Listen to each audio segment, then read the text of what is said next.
অনেকে এরকম চোখ দিয়ে কাঁদতে পারেন, বলে যে আমার তো কান্না আসে না, চোখের পানি নাই। কান্না দুই রকম, কোরআন সুন্নাহর আলোকে কান্না দুই রকম। একটা হলো চোখের পানি দিয়া কান্না, আর একটা হলো হৃদয় দিয়া কান্না।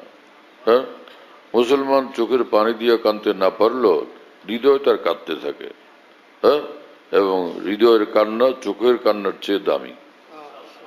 কারণ দেহের মধ্যে বড় হলো, সবচেয়ে বড় হলো হৃদয়, অন্তর হলো বড়। হ্যাঁ, ছোট কর্মচারীর বেতন বেশি না বড় কর্মচারীর বেতন বেশি? তাই না? যে বড় হয় সে বড় অফিসারের বেতন বেশি দেন না ছোট অফিসারের? তো দেহের মধ্যে আল্লাহ পাকের বন্দেগী যে করে দেও, চোখ বন্দেগী করে, কান বন্দেগী করে, জবান বন্দেগী করে, হ্যাঁ, হাত পা অঙ্গ প্রত্যঙ্গ বন্দেগী করে, হৃদয়ও বন্দেগী করে, অন্তর আল্লাহ পাকের বন্দেগীতে মশগুল। তো এই প্রত্যেকে নিজ নিজ জায়গায় বন্দেগী করে। তো যেহেতু সমগ্র দেহের মধ্যে বাদশা হলো দিল, অন্তর, সেজন্য সে বাদশার বন্দেগীর মজদুরি, বাদশার বন্দেগীর মর্তবা এবং পুরস্কার সেটা সবচেয়ে বড়। এজন্য যাদের পেরেশানি যে আমার চোখের কান্না আসে না, চোখের কান্না আসে না মনে করে কষ্ট পায়, এটাই তার হৃদয় কান্না। হ্যাঁ, আল্লাহর জন্য দিল ছটফট করে, দিল বেচैन হয়, এটা হলো হৃদয়ের কান্না। হ্যাঁ, তো যদি চোখে না কাঁদতে পারলো, হৃদয় দিয়ে কান্দো। আল্লাহ তাআলা আমাদেরকে মাফ করেন, কবুল করেন। হ্যাঁ, হ্যাঁ, কিন্তু আচ্ছা, আরেক লোক সে দেখলো যে ভাই মুখে কত কানলো, বহুত কান্দে। এমনও লোক আছে যে খুব কাঁদতে পারে। এক বুজুর্গ ছিলেন মাওলানা শামসুল হক ফরিদ রহমুল্লাহর খাদেম, মহিউসুন্নাহ মাওলানা শাহ আব্দুল হক সাহেব রহমুল্লাহর খলিফা, হযরত মাওলানা ফজলুর রহমান সাহেব রহমতুল্লাহ আলাইহ। প্রতিদিন ভোর রাতে তাহাজ্জুদের সময় অনেক কাঁদতেন, এবং সকালবেলা এই যে এশরাক পড়ে এই যে কাঁদতেন, বাচ্চাদের মতো কাঁদতেন। আমি নিজেও দেখছি তাকে, যে হঠাৎ আসলাম তার সঙ্গে দেখা করতে ওখানে, ওই বাইতুল রুমের পাশের যে রওজাতুল উলুম মাদ্রাসার রুমে ঢুকবো, দেখলাম যে উনি কেবলা মুখী একদমই বাচ্চাদের মতো কাঁদতেছেন। পরে আমি একটু আড়াল হয়ে চুপ করে দাঁড়ায় দেখলাম, দেখতে থাকলাম। হ্যাঁ, তো উনি আমার শায়েখের সঙ্গে সফর করছিলেন কাশ্মীর। তো কাশ্মীরের পাহাড়ের মধ্যে, পাহাড়ের উপরে উঠে সেখানে হজরতের সঙ্গে ওনারা একসাথে জিকির করছেন, আল্লাহর জিকির। ওই যে পাহাড়ের উপরে ঝর্ণা প্রবাহিত হচ্ছে, ওর পাশে বসে তারা জিকির করছেন। কি মজার জিকির ছিল। তো রাত্রিবেলা ওখানে ভোর রাত্রে ওনার আমল হজরত ওয়ালার চোখে পড়ছে। আমার শায়েখ বলছেন যে এই মানুষ এত কান্দেন যে আমার জীবনে এত কান্নাকাটি করার মতো লোক আমি দেখিনি। এত কান্দেন, এত কান্দেন। হ্যাঁ, এখন আপনি আমি দেখলাম যে ভাই এত কানলো এই মানুষ, তো আমি তো পারলাম না। হ্যাঁ, আমার তো কান্না নাই, আসলে এক আধ ফোঁটা। তো অন্তরের মধ্যে তখন এই যে ব্যাকুলতা, আল্লাহ আপনি আমাকে সাগরকে সাগর পরিমাণ, সাগর আর সাগর পরিমাণ কান্নাকাটির তৌফিক দেন। এই পরিমাণ কান্নাকাটির মর্তবা আল্লাহ নসিব করে দিবেন। এই পরিমাণ কান্নাকাটির মর্তবা আল্লাহ পাক নসিব করে দিবেন। বন্দার নিয়তের, অন্তরের আমলের আল্লাহ পাকের নিকট অনেক বড় দাম। কথা বুঝতেছেন? হ্যাঁ, কি সে উমদাতুল কারি, বুখারী শরীফের ব্যাখ্যা গ্রন্থ, এই কিতাবের মধ্যে লিখছেন যে যে মানুষ নিজের আমল দ্বারা জান্নাতে যাবে। আমলটা করছিল এটাকে উসিলা বানায় আল্লাহ পাক জান্নাত দিবেন। নিজের জিন্দেগির ন্যাক আমলের বরকতে জান্নাত। তো 70 বছরের কাজ করছে, আমল করছে, 70 বছর থাকো তারপর বেরো, কিন্তু থাকবে তো অনন্তকাল। তো আমলের বরকতে জান্নাত, আর নিয়তের বরকতে অনন্তকাল জান্নাত। নিয়তের বরকতে যে আল্লাহ আপনি যদি আল্লাহ পাক যদি আমাদেরকে অনন্তকাল জিন্দা রাখেন, অনন্তকাল, কোটি কোটি কোটি কোটি বছর, তো আমরা কি আল্লাহকে কোটি কোটি বছর ডাকতে থাকবো না, নামাজ পড়তে থাকবো না? এই যে তার অন্তরের ভিতরে যে নিয়ত, হ্যাঁ, আল্লাহর মহব্বত এবং নিয়ত যে আমি যত লম্বা হায়াত পাই আল্লাহর হয়ে থাকবো, আল্লাহকে ডাকবো। তো সেটা তো ও করে নাই, খালি নিয়ত ছিল অন্তরে। তো সেটার উসিলা অনন্তকালের জান্নাত আল্লাহ দান করবে। ঈমান আর নেক আমলের বরকতে জান্নাত, আর অনন্তকাল থাকা এটা নিয়তের বরকতে। নিয়ত কত দামি জিনিস। হ্যাঁ, এই জন্য কান্ডাকাটি করতে না পারলো, এই যে দিলের মধ্যে বেচাই নেবে কুলতে, আল্লাহ আমি যদি কানতে পারতাম, আল্লাহ আমাকে কান্নাকাটির তৌফিক দেন। হ্যাঁ, এই কান্নাকাটির তৌফিক দেন, কানতে চাই, এটার উসিলা কান্নাকাটির মর্তবা নসিব হয়ে যাবে। অনেকের পেরেশানি এখন খতম হয়ে গেছে, যাদের কান্নাকাটি আসে না। অনেকে খামোখাই বলে কামাল দিল পাথর হয়ে গেছে। মুসলমানের দিল পাথর হবে কি জন্য? হ্যাঁ, ইমান মানে আল্লাহর ভালোবাসা। ভালোবাসাওয়ালার দিল কি পাথর হয়? মজনুর দিল কি লাইলার জন্য পাথর হয়ে গেছিল? কথা বলে না। মজনু পাগল ছিল লাইলার, তো মজনুর দিল কি লাইলার ভালোবাসায় পাথর হয়ে গেছিল? তো মজনুর লাইলার প্রতি মজনুর ভালোবাসা আর মোমেনের ইমানওয়ালার ভালোবাসা আল্লাহর জন্য। মজনুর দিল যখন পাথর না, তো ইমানওয়ালার দিল পাথর হবে কিসের জন্য? হ্যাঁ, যে কাসাওয়াতে কলবি, যেটা যে অন্তর কঠিন হয়ে যাওয়া, সেটা হলো যে যে গুনাহ টুনা অপরাধ করার পরও কোনো সে পরোয়াই করে না। হ্যাঁ না, তার অন্তরে শর্মিন্দিগি নেই, অনুতাপ নেই, অনুশোচনা নেই, এটা হলো কঠিন হওয়া।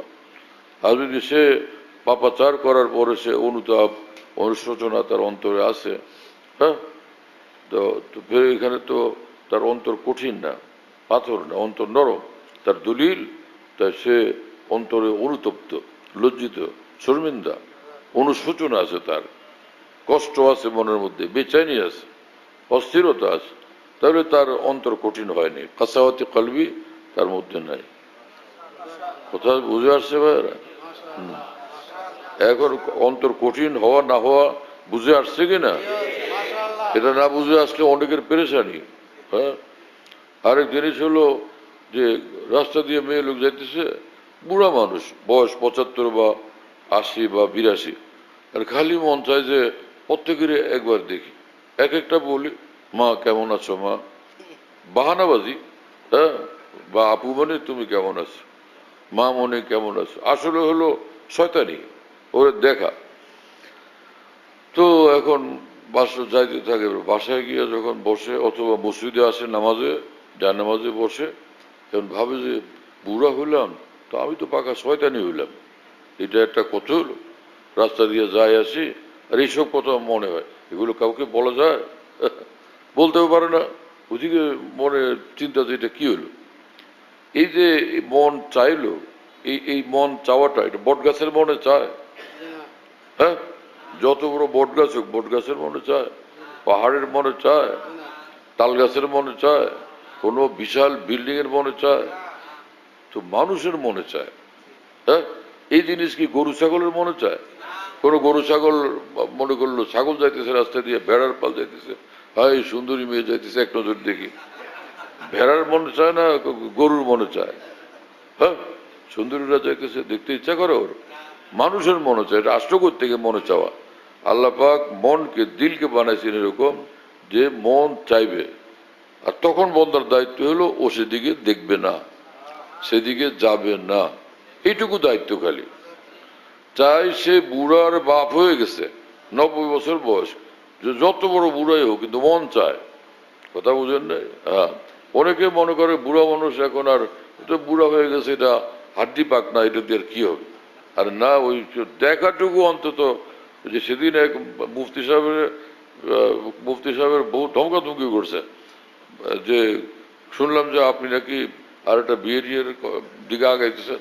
বল না না না, একজনে বলছিল, আমি তো কিছু বলে টলিনি। একজনে বলছিল, কিন্তু আমি তো কিছু বলে টলিনি। বল না, সে কোনো কিছু না পারলো অন্তত চোখ দুটা তো দিয়া শয়তানি করা যায়। দেখো কি রকম কথা, যে চোখের শয়তানি তোমরা করতে পারো, এটা আমরা জানি। তো এখন এই যে চোখের শয়তানি থেকে বিরত থাকতে হবে, চোখ দিয়ে যেন ইমানের খেলাফ কাজ না হয়, বাস কত। কথা বুঝে আসছে? চাই এই লোকের বুড়া হোক বা জোয়ান, তার যাইতে যাইতে হাঁটতে হাঁটতে অথবা বসে বসে 1000-1 কোটি বার এরকম মন চাইছিল, এতে কোনোই পাপ হবে না, কোনো গুণা হবে না। বনের মধ্যে ওইদিকে খেয়াল গেছে, এতে কোনো গুণা নাই। হ্যাঁ হ্যাঁ, আমি সেদিকে দেখবো না, এটুকু আমার দায়িত্ব। আর না দেখার জন্য কষ্ট হবে, দেখলাম ওরা এক নজর কিরকম হলো, আল্লাহ পাক এতেই খুশি। এবং এই এই যে একবার না দেখা, এটা লক্ষ লক্ষ তাহাজ্জুদের চেয়ে এই একবার না দেখার মর্তবা বেশি। লক্ষ লক্ষ তাহাজ্জুদের চেয়ে, লক্ষ লক্ষ নফল ইবাদতের চেয়ে একবার না দেখার মর্তবা বেশি, লাভ বেশি, সওয়াব বেশি, হ্যাঁ, নৈকট্য বেশি, দূর বেশি। কি কথা বুঝে আসে নাই? এই একটা জরুরি বিষয় ছিল, এটাও বলে দিলাম। অনেকে কাউকে বলতেও পারে না, বউর লোক আলাপ করতে পারে না। বউর লোক এইসব আলাপ করলে তো বউ ঝাড়ু নিয়ে খাড়াই যাবে।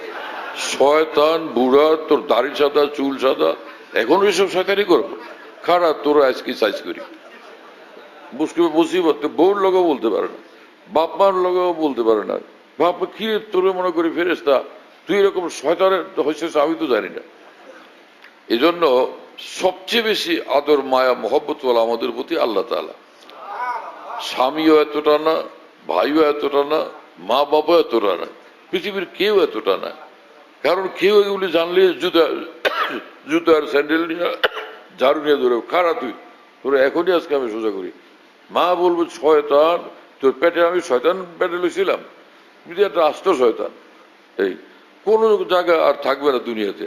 কিন্তু রব্বুল আলামিন এই সব দেখেন এবং জানেন সারা জীবনের। দেখার পরও আল্লাহ পাক বলেন যে পেরেশানি করিস না, তুই খালি বল যে আল্লাহ আমি পিছনের এই অধ্যায়ের জন্য লজ্জিত, আমি শর্মিন্দা, আমি মাফ করে দেন, আমি তওবা করলাম। আল্লাহ পাক বলে যে আমি খুশি হয়ে গেলাম, যা আমি খুশি হয়ে গেছি, আর তোর কোনো টেনশন করতে হবে না।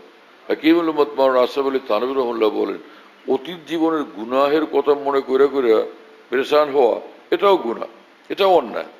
এবং এটার কারণে অনেক সময় আল্লাহ তাআলা নেক আমলের রাস্তা খতম করে দেন।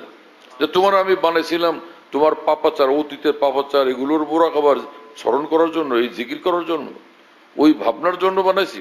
তোমাকে বানাইছি আমার বন্দেগী করার জন্য, আমার সঙ্গে মশগুল থাকা, আমার সঙ্গে ব্যস্ত, আমাকে নিয়ে ব্যস্ত থাকার জন্য। তুমি ব্যস্ত তোমার গুনাহের চিন্তা ভাবনা নিয়ে। কি কথা বোঝেন নাই? এজন্য অতীত জীবনের কালো অধ্যায়ের চিন্তা ভাবনা, কল্পনা জল্পনার দ্বারা আল্লাহর দিকে চলার পথে প্রতিবন্ধকতা তৈরি হয়। হ্যাঁ, এটা করতে নাই। পিছনেরটা পিছনে। থানভী বলেন, খুব বলো যে হায় আল্লাহ এটা আমি লজ্জিত, শর্মিন্দা, আমাকে মাফ করে দেন, আমি খুবই শর্মিন্দা। একবার বলো, হ্যাঁ, বইলে পিছনেরটা খতম করে দাও, বাদ দিয়ে দাও, এখন নিজেকে সাজাও। আর আগে ভবিষ্যতের জানি না, জানি ভবিষ্যতে কি হয় ওই টেনশনও করবে না, ভবিষ্যতের জন্য টেনশন করবে না, আল্লাহর উপর ভরসা রাখবা। আল্লাহ আমাকে এই পর্যন্ত আনছেন, দিনের উপর ইমানের উপর রাখছেন, আমার আল্লাহ আমার ভবিষ্যতের জন্য যথেষ্ট, ভবিষ্যতের জন্য টেনশন করবে না। এখন নিজের কর্তব্য পালন করো, নামাজ ধরো, রোজা ধরো, গুনাহ ছাড়ো, সুন্নত তরিকা মোতাবেক চলো, বাস। ভুল ত্রুটি হয় দেরি করো না, জলদি তওবা করো। হ্যাঁ, কাপড় নোংরা হয়ে গেছে, গান্দা হয়ে গেছে, নষ্ট হয়ে গেছে আজকে, হ্যাঁ, লুজ মোশন হয়েছিল, পাতলা পায়খানা, সেটা ধোবে, এটা হুচি করো না, রাইখে দাও মাচার উপরে, তাকের উপরে, আগামী মাসে জুন মাসের 1 তারিখে ধুইলে হবে, 1 থেকে 5 তারিখের মধ্যে ধুয়ে নিও, এখন থাক। এটা কোনো পাগলে করবে? হ্যাঁ, কোনো পাগলে করবে এটা? তাহলে তো এর থেকে বেশি খারাপ জিনিস ছিল গুনাহ। লুজ মোশন এবং পাতলা পায়খানার চেয়ে খারাপ জিনিস কি? এক একটা গুনাহ। সেটা হলো আজকে, এটারে মাথায় তুলে রেখে থাক, এটা ওরা আরামসে ঘুরতেছে না। আজকেই তওবা করো, এখনই তওবা করো, এখনই মাফ চাও। আর সুবিধা হলো যে ওখানে ধুয়ে কাপড় ধোয়া, মোছা, সাবান দেওয়া, কত ঝামেলা। আর এখানে খালি শর্মিন্দা হয়ে, লজ্জিত হয়ে, অন্তর থেকে লজ্জিত হয়ে খালি আল্লাহকে বলে হলো যে আল্লাহ যা হয়েছে আমি লজ্জিত, আমি শর্মিন্দা, আমাকে মাফ করে দেন, আমি এদিকে আর যাবো না ইনশাআল্লাহ, আর আপনার সাহায্য চাই। আর এটা একদম ক্লিয়ার হয়ে গেছে, পরিষ্কার। ও যেরকম পানি দিয়ে ধুলে পরিষ্কার, এরকম কোটি কোটি দরিয়ার পানিতে ধোয়ার চেয়ে এই বান্দা আরো বেশি পরিষ্কার হয়ে গেল। ফের কি ঝামেলা, কি চাই তাহলে? আল্লাহ আমাদেরকে বুঝ দেন। দিনের সহি তালিম, সহি বুঝ না থাকার কারণে মানুষ খামোখা পেরেশান। আর সবাই মনে করে যে জাহান্নাম, আমার জাহান্নাম। জাহান্নামকে ভয় পাওয়া ঠিক আছে, কিন্তু জান্নাতের আশাও তো করা চাই। কাম একটা তো না, কাম তো দুইটা। কাম একটা না দুইটা। খালি জাহান্নামকে ভয় করা না, জাহান্নামের উপর আযাবকে শুধু ভয় করা না, জান্নাতের আশাও করা।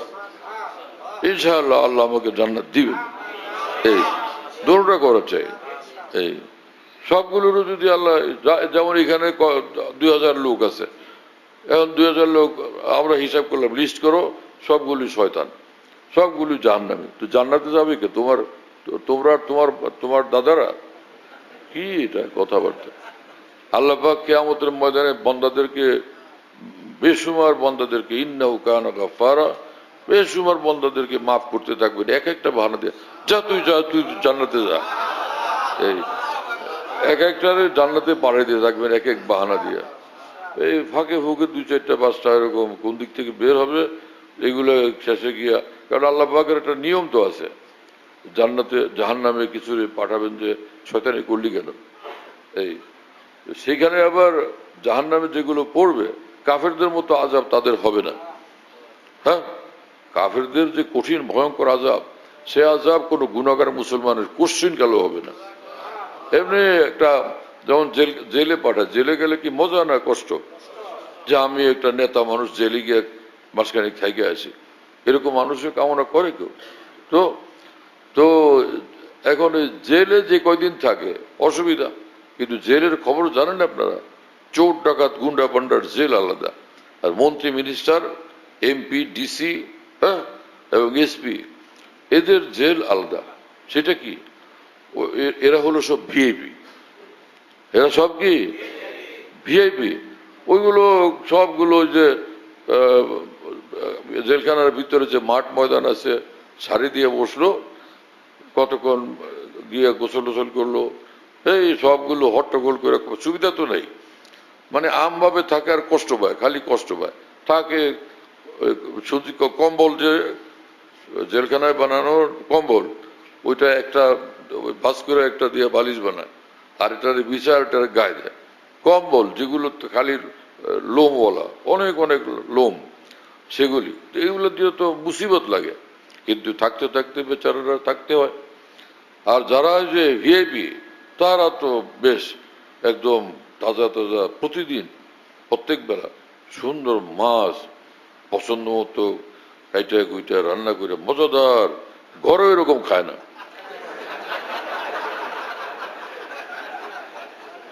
কথা বোঝো নাই?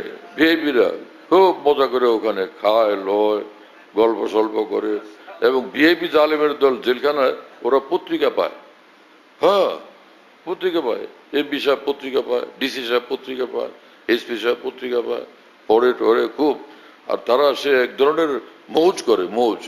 অন্যান্য যারা জেলখানার, ওরা দেখলে, স্যার আসসালাম আলাইকুম, স্যার, স্যার ভালো আছেন স্যার, ওখানেও স্যার স্যার করতে থাকে। তো তারা তো মনে করে যে আর কি, এত সম্মান এত ইজ্জত আল্লাহ দিচ্ছেন, খাইতেও আছি আরামে। কিন্তু একটা সমস্যা, সেটা হলো যে ভিতরে এত সুযোগ সুবিধা, কিন্তু যখনই আশা করে যে এইখান থেকে একটু বের হব, হ্যাঁ, ওই দেওয়ালটার কারণে বের হওয়া যায়।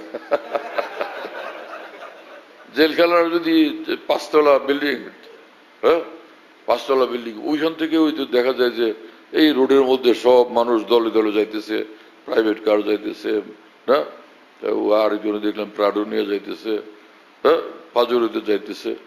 কিন্তু আমারও তো পাজরো আছে, প্রাডো আছে, বাসায় রেখে আসছি। কিন্তু এই যে উঠে গিয়ে প্রাডোর কাছে যাওয়া আর পারা যায় না, এই যে একটা কষ্ট, বস এটাই জেলখানা।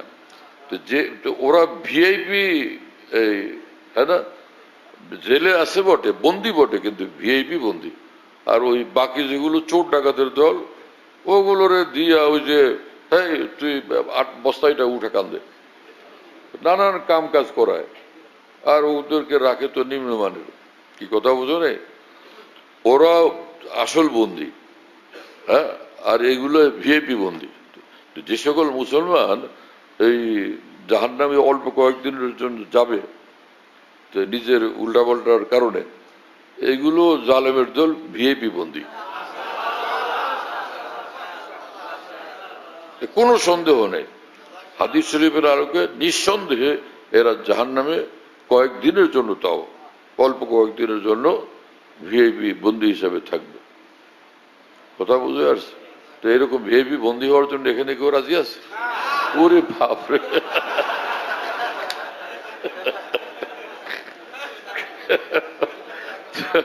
তাহলে আমাদের জন্য তার তরিকা হলো যে আমরা ভিআইপি বন্দীও যখন হইতে চাই না, তাহলে আমরা আল্লাহর বান্দা হিসাবে দুনিয়াতে জীবন যাপন করব।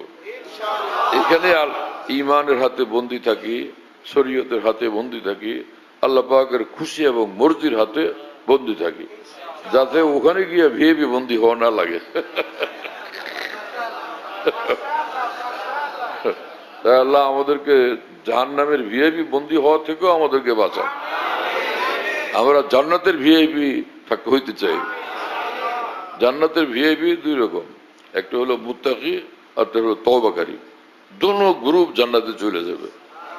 যারা আগে মুত্তাকি হিসাবে জিন্দেগি কাটায় তো তারাও জান্নাতে যাবে, আর যারা আগে অনেক উল্টাপাল্টা করছে, হ্যাঁ, কিন্তু এখন তওবা করে পরে ফ্রেশ হয়ে গেছে, আল্লাহর কসম এই মানুষগুলো নিঃসন্দেহে জান্নাতে যাবে। আল্লাহ পাক কত মেহেরবানি ওয়ালা, এইভাবে রাস্তা জান্নাতের গেট খোলা রাখছেন আমাদের জন্য। তওবার গেট দিয়ে ঢুকো, তাকওয়ার গেট দিয়ে ঢুকো, ঢুকতে থাকো। মুত্তাকিরা চলো আর তওবাকারীরাও চলো। জান্নাতে গিয়ে তো সব এক জায়গায় একত্রিত হয়ে যাবো আমরা ইনশাআল্লাহ। বাইজিদ মুস্তামিরা জান্নাতে থাকবেন, তো তওবাকারীরা আমরাও ইনশাআল্লাহ জান্নাতে প্রবেশ করব। হ্যাঁ, এবং আল্লাহ পাক জান্নাত দিলে বলবেনই যে যাও ওই যে সব ওলামা বুজুর্গান আউলিয়া সকলের সঙ্গে দেখা সাক্ষাৎ করো, সব এখন তোমার। ফাদখুলি ফি ইবাদি ওয়াদখুলি জান্নাতি। আমাদের ঢালকানগর খানকাহে যেখানে আমি আছি, আমাদের এখানে যদিও খানকাহ আমদাদি আসামি আছে, কাছাকাছি আরেকটা আছে, তাই না? তো আমরা এখানে এই নামে এখন এটাকে বলি যে খানকা ইয়াদগারে হাকিমুল উম্মত। বলো খানকা ইয়াদগারে হাকিমুল উম্মত, বলো সবাই। খানকা ইয়াদগারে হাকিমুল উম্মত, মনে রাখো, বলো খানকা ইয়াদগারে হাকিমুল উম্মত। হাকিমুল উম্মতের স্মৃতি এখানে স্মরণকারী খানকা। হ্যাঁ, হাকিমুল উম্মতের কথাবার্তায় আলোচনা হয় আলহামদুলিল্লাহ। একটা নাম, কিন্তু তামাম আকাবের কথাই আলোচনা হইতে থাকে আলহামদুলিল্লাহ। বাইতুল হক জামে মসজিদ, ছাপড়া মসজিদ বলে, 5 তলা বিল্ডিং, ওটার নাম ছাপড়া মসজিদ। সেই পুরানো নাম এটা আসি। তো ছাপড়া মসজিদ, সেখানে প্রত্যেক ইংরেজি মাসের দ্বিতীয় বৃহস্পতিবার আসর থেকে রাত 10টা সাড়ে 10টা পর্যন্ত এখানে মাসিক ইজতেমা হয়। যাদের সহজে আসা সম্ভব আসবার চেষ্টা করবেন ইনশাআল্লাহ, মাসে একদিন ইনশাআল্লাহ তাআলা মজলিসের দ্বারা ফায়দা হবে। আল্লাহ তাআলা কবুল করেন। এখানে যে মাসিক মজলিস হয়, খোলাফায়ে কেরাম যারা আছেন সারা দেশে নিজ নিজ জায়গা থেকে মাইক লাগায় সেটা শোনার ইহতেমাম করলে ভালো হবে। কমপক্ষে এতটুকু যে এশার নামাজের পরে, সেদিন ইজতেমার দিন এশার নামাজের পরে যেটুকু মজলিস হয়, কিতাব থেকে পড়ে শোনানো হয়, তারপরে আমি নিজে মজলিসে বসি, হয়তো কথা বলি। তো সেই অন্তত এশার পরের অংশটুকু যেন সারা দেশের খোলাফায়ে কেরাম নিজের জায়গা থেকে শুনবার ব্যবস্থা করা নিরাপদে সম্ভব হলে সেটা করবেন। আল্লাহ তাআলা কবুল করেন। খানকা বিডি এই অ্যাপস, এটা খুলতে পারলে ওর মধ্যে বয়ান, কবিতা, বুকস ইত্যাদি সব একসঙ্গে পাওয়া যায়। খানকা বিডি হলো এরকম, স্পেলিং হলো KHANQAH, এর সঙ্গে লাগালাগি বিডি, খানকা বিডি। এই অ্যাপসটা খুললে ওর ভিতরে বয়ানগুলো পাওয়া যাচ্ছে, এটা ডাইরেক্ট শোনা যায় কি, এবং ডাইরেক্ট শোনা যায়। হযরতুল্লাহ দামাত বারাকাতুহুর বয়ান যেখানে বয়ান করেন সব বয়ান নেটের মাধ্যমে, টেলিগ্রামের মাধ্যমে পাওয়া যাচ্ছে। হযরতুল্লাহ দামাত বারাকাতুহু যখন বয়ান করেন, বয়ানটা আমরা দেশ বিদেশ থেকে, দুনিয়ার যে কোনো জায়গা থেকে আমরা পেতে পারি। এই জন্য মুফতি শহীদুল ইসলাম শাহ হুজুরের নম্বরে যোগাযোগ করবেন 01715 80 18 69, 80 18 69, 01715। 80 18 69, যাতে মনে থাকবে ইনশাল্লাহ সবার। 01715 80 18 69। বলো ভাই, 01715 80 18 69। অনেক সোজা তো ভাই, মাশাআল্লাহ, অনেক সোজা করে দিছে।